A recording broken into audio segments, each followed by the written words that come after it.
Welcome to Hitting Home with Mike and Arif on Rogers TV. Barry and Mike, you're in the middle of a renovation. Doing Having the kitchen fun with it. I don't know why, after my saga of the last 18 months that I was sharing with you, how that stimulated or motivated you to do the same thing. I don't get it, but you're doing that, and you had an opportunity to have a friend sort of ask a really simple question that turned into a much longer conversation. Yes. And I thought, you know what? Let's talk about that. So you thought that there's a show in there. So tell us a little bit about it. Well, the question was, as he's asked me, well, why are we doing your kitchen? I said, well, partly to increase the value of my property and partly just for my own and my wife's enjoyment of the house itself while we live here.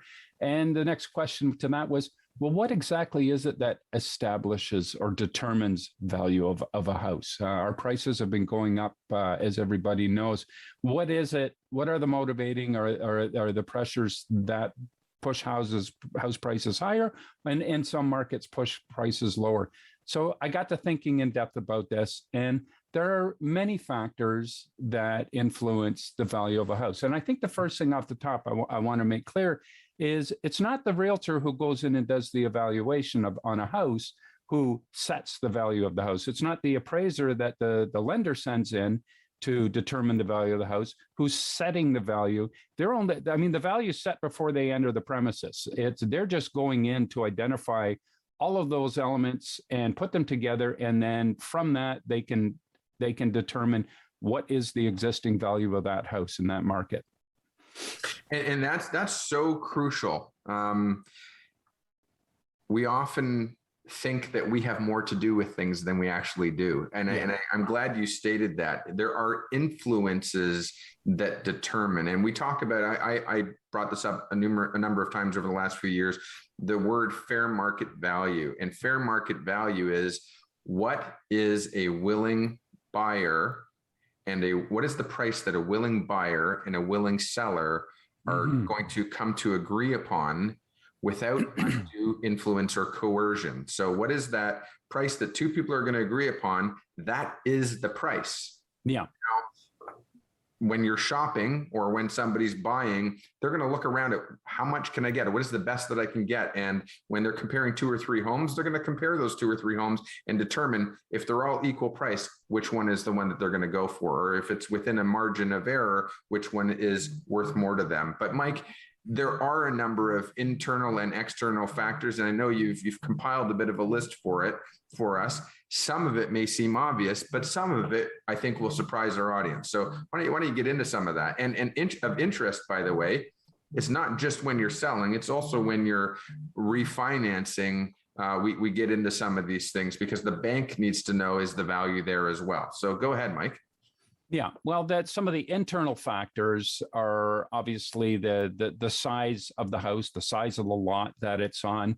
The larger, the more likely the price is higher. Where that lot is, if it's on waterfront, obviously you can command a lot more per square foot for a home than if it's in town or out in the country. But then style of the home is an influencing factor as well. Bungalows tend to get a little more bang for the buck because we have an aging boomer population. They all want to live on one floor. They don't want to deal with stairs. So there's a higher demand for bungalows than there is for 2-style or split level homes. The age of the home as well is an influence. Not always, a decrease in value as the home gets older. Obviously, a great century home is going to command a good dollar if it's been taken care of, if it's been upgraded and updated. But it's the difference between that 5-year-old and 15-year-old home that can make a big difference. The 5-year-old home has 10 to 15 years left in the lifespan for a lot of the elements like the HVAC, the roof, the windows, whereas the 15-year-old home is nearing that point where someone's going to have to lay out some capital to improve all of those things over and above what they're spending just to get into the house. So people factor that in and they consider that, and that has an impact on value. So Mike, let me just share on that a little bit. I'm glad you brought that up because you were very clear to suggest it's not necessarily about the 5-year-old home versus the 100-year-old century home that's been well cared for. It's the fact that at 15 years, the home's still new enough for many people to think, I don't need to replace my windows yet, or they're not even thinking about their furnace because it hasn't broken down yet in February when it's a cold snap. It hasn't broken down yet. So it's at that age where those appliances, the dishwasher, the HVAC, central vac, whatever else it may be, even the roof, for example, may still be just good enough. But somebody coming in is going to have to do that. So what's interesting, just for everybody's sake, is when you're getting an appraisal, if you've ever had the chance to go through it, there is a box in there that references the term remaining economic life. Yeah. Now, I live in a home that's built in the mid 1800s, and the remaining economic life on my home, last time I checked, was still around 50 plus years. Now, if you take a brand new subdivision home that you get the keys for, the remaining economic life on that home is still likely going to be around 50 years. And the reason being is, if you took two 15-year-old homes and one's had a renovation and one hasn't, and one's had upgrades and one hasn't, the remaining economic life will be completely different. And that's going to impact value. That is going to impact. And one other thing to mention too is location. Oftentimes you'll go, well, why is it that I can see a house in Southeast Barrie for X number of dollars, and an almost identical house in a different part of the city has a totally different price range, and all of the homes around it that are for sale seem to be priced in a different range than home. So location is a key factor, and why location, that the influences within location are, proximity to schools, proximity to shopping, to public transit. Are there parks and trails and rec centers close by? All of these things will have an influence on the value, because people want to be near all of those things that I just listed for convenience, or many of those things. And the more of them you can list as being identifiable with your home that you're selling, the greater the value you'll be able to command from that. Perfect, Mike. We got to go to break. When we come back, let's talk about a few things that have absolutely nothing to do about the home itself, but actually impact the value of the home. Stick with us. We'll be right back with more Hitting Home with Mike and Arif.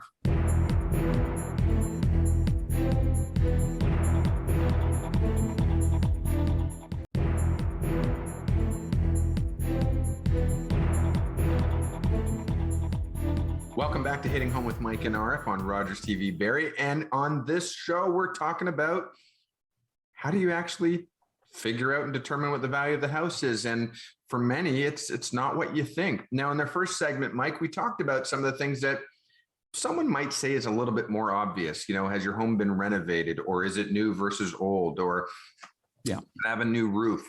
And I've just done a whole bunch of renovations. You're doing renovations, et cetera. My house must be worth more. Yeah. The reality is, though, if no one's willing to pay the price, it's not worth what you think it's worth. It's not a passion project. It's worth what the market's willing to pay. And one of the things that we didn't touch on, Mike, was the fact that just because you've done $1 worth of renovations doesn't mean that you're going to get $1 or $1.50 back for it. Sometimes you will. You touched on pools and things like that traditionally actually haven't had as much of a significant impact as we would have thought. And then you get COVID and suddenly you're like, we can't go anywhere. We're stuck in our city. We're stuck in our country.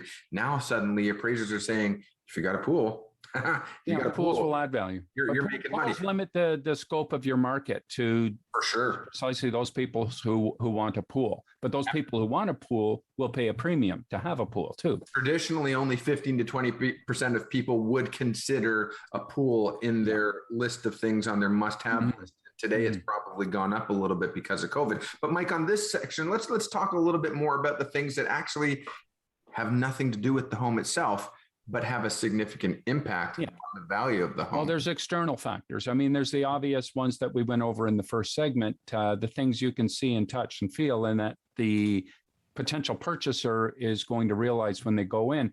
But you can have the home that checks all the boxes and has all the best features, but in a challenged market, it's not going to mean a world of difference in terms of value. So those external factors that come into mind are that things like government policy. And, what is our government doing? At any given time, there's a number of incentives. During election times, we see more of those incentives come forward, or the promise of more incentives. And they need to be there because we need to encourage the development of new homes, for one thing. So if the government is willing to comp you a little bit of cash or rebates to get you into a home, that's going to increase the number of people who are able or willing to buy a home, which in turn is going to put pressure upwards on price. Interest rates have a large influence. When interest rates are up 7-8%, the entry price for a home goes up. The monthly carrying cost for a home goes up dramatically. It pushes a lot of people out of the market altogether. When interest rates are low, far more people are able to qualify and buy a home. More people, more demand drives the price up again as well. Yeah, and it's interesting because it not only is it based on more people can afford to buy a home, but also the same people who could have bought a home at one interest rate when the rate's lower can now afford to buy a little bit more home. And there's that too. That's never guidance that I would offer as a mortgage broker, because interest rates do change. It's, base it on your household income and what you're comfortable with. No matter what the interest rates are, can you carry the freight, so to speak? But there's other outside influences, Mike, as well. There are. I want to talk about things like if the locale or the region that you're looking in has factors like a major employer, a hospital, a center for higher learning, a college or a university, and there are a lot of higher paying jobs or a lot of jobs, just plain and simple, the same house there versus 50 kilometers away or 150 kilometers away may be two very significant different price points. Services offered, public transit, other things like that will have an impact. So it's the external influences. With all due respect to those in the industry, if there's a house sitting beside a paint factory versus a house, that very same house, kilometers away, that's on parkland, the price is going to be very different. So it comes down to location, and I mean homes in and around the GO train in South Barrie. Those prices are influenced upwardly by, those same houses would be worth less overall if there was no GO train service in Barrie. So there is an influence there. There's another influencing factor over and above all of the others here. And this is the one politicians need to grapple more with and pay closer attention to, and that is supply and demand. The greater the demand, the greater potential for home prices to go up.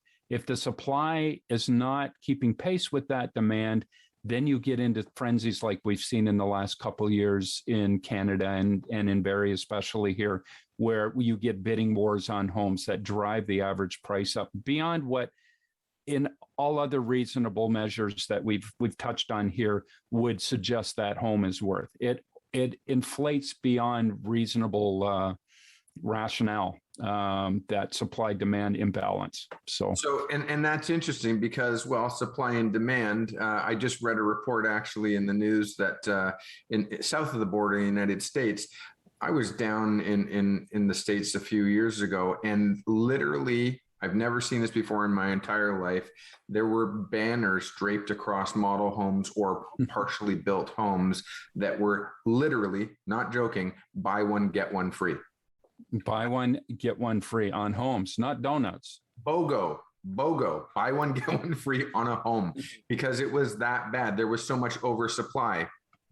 Now, today, they're saying they're at an all-time low. There's something like 19 million homes behind schedule, and that the development community is so stressed that they cannot keep up with demand.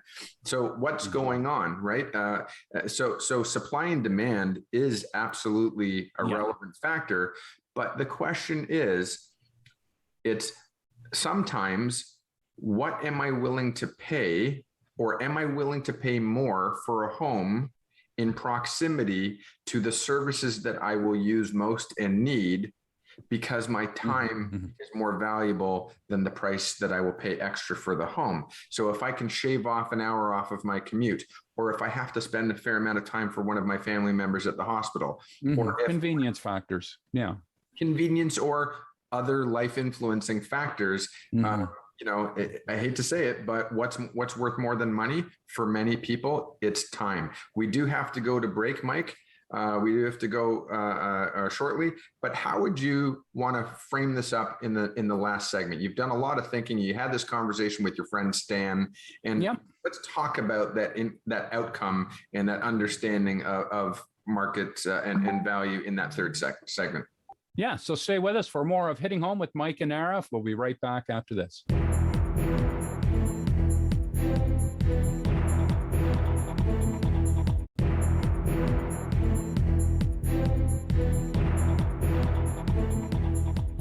Welcome back to Hitting Home with Mike and Arif, and we've been talking about the various factors, internal and external, that establish or influence the value of residential real estate.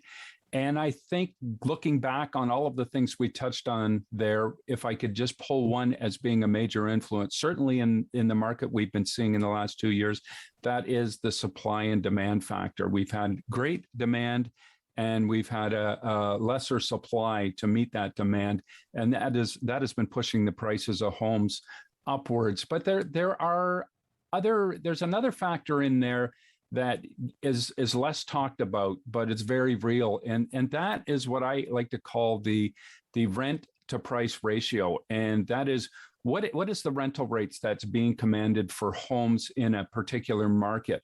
And if those rental rates are far lower than what the prices have crept up to for purchasing, that's going to stifle the price of the homes, because a lot of the purchases are going to be investors. If they can't get a return to cover their costs from rentals that they can command, that's going to limit the sale of properties. The supply or the investors will step back. When there's a high demand for rentals, it drives rental rates up. When rental rates go up, more investors come into the market. More investors drive the prices higher. So those two factors are tied together. Yeah, Mike, it's interesting actually, because I'm listening to you say it, and I have my own internal dialogue going on as I try to rationalize what's going on in the marketplace, and then I'm hearing you actually express it. And there's a few things that come to mind. One of the things is that we hear a lot of conversation, and obviously the data is there to support it, that there's a demand for more housing, the supply in general. You can break that down further, that there's a demand for affordable housing. You can break that down further, because oftentimes the difference between buy versus rent is that down payment factor. There are people who are paying almost as much carrying cost in rent as they would be carrying cost on a mortgage. They just can't get over that initial need for the lump sum of the down payment. Yeah. Then there's the conversation, Mike, around investor. And oftentimes investors get that sort of bad rap, if you will, in the media or in social media, that we need to stop. We need to stop allowing investors to go and scoop up all of this valuable property. The question is, though, if they don't do it, who's providing rental accommodations? Exactly. So it's this interesting cycle. Go ahead, Mike. I know you've got some thoughts. No, I appreciate it. And you know what, Arif, if we were in any or many other parts of the country, we could probably put a bow on this and say, this show is complete. We've covered everything. But in our unique market of Barrie, Ontario, there's one more factor we have to touch on here, and that is the influence of the GTA, the Greater Horseshoe area, and the value discrepancy between homes there and homes here. As home prices with their own influence and factors are driven upwards in that region, more and more people tend to move an hour, 2 hours out of there. They, as we've used the term over and over again, drive till they qualify. Then there's those empty nesters and others who are selling their homes in that market for $1 million, $1.5 million, who come here and see equal homes for $500,000-$600,000. They have no problem with the idea of overbidding by $50,000 to $100,000 on a home here. Those things are driving our regional prices up here. And that's a very unique, looking across Canada, it's a very unique, specific type of influencing factor that we have here. Mike, I mean, I agree with that. And it's very difficult because for most of us, our primary, focus is on an industry or a job or a task that is not real estate related. We're accountants, we're daycare providers, we're mechanics, whatever it is that we do. And then suddenly we want to get into the housing market and we want to make sure that we're making a good decision.